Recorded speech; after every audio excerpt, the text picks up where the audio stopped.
Hi, everybody.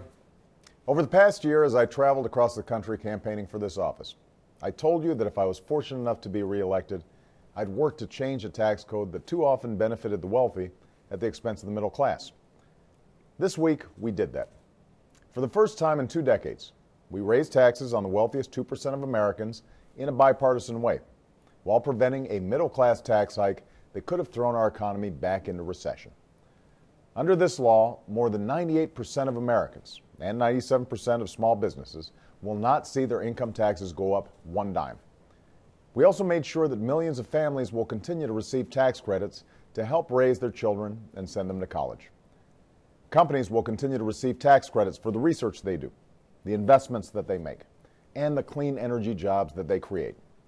And 2 million Americans who are out of work will continue to receive unemployment benefits so long as they're actively looking for a job. But all this was just one step in the broader effort to grow our economy and shrink our deficits. We still need to do more to put Americans back to work while also putting this country on a path to pay down its debt. And our economy can't afford more protracted showdowns or manufactured crises along the way. Because even as our businesses created 2 million new jobs last year, including 168,000 new jobs last month, the messy brinksmanship in Congress made business owners more uncertain and consumers less confident. We know there's a path forward. Last year, I signed into law $1.7 trillion in deficit reduction.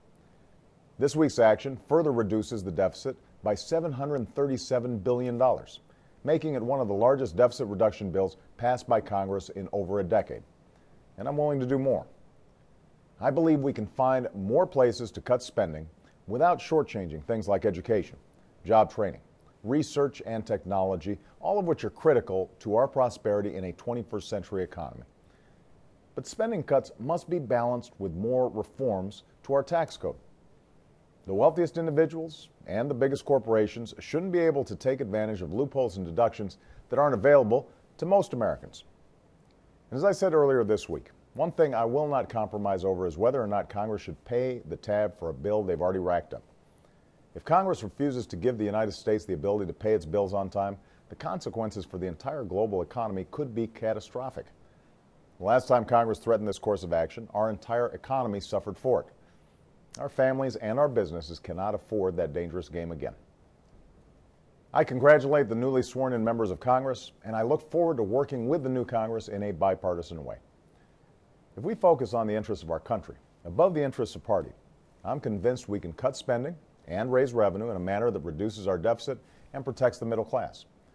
And we can step up to meet the important business that awaits us this year, creating jobs, boosting incomes, fixing our infrastructure and our immigration system, promoting our energy independence while protecting our planet from the harmful effects of climate change, educating our children, and shielding them from the horrors of gun violence.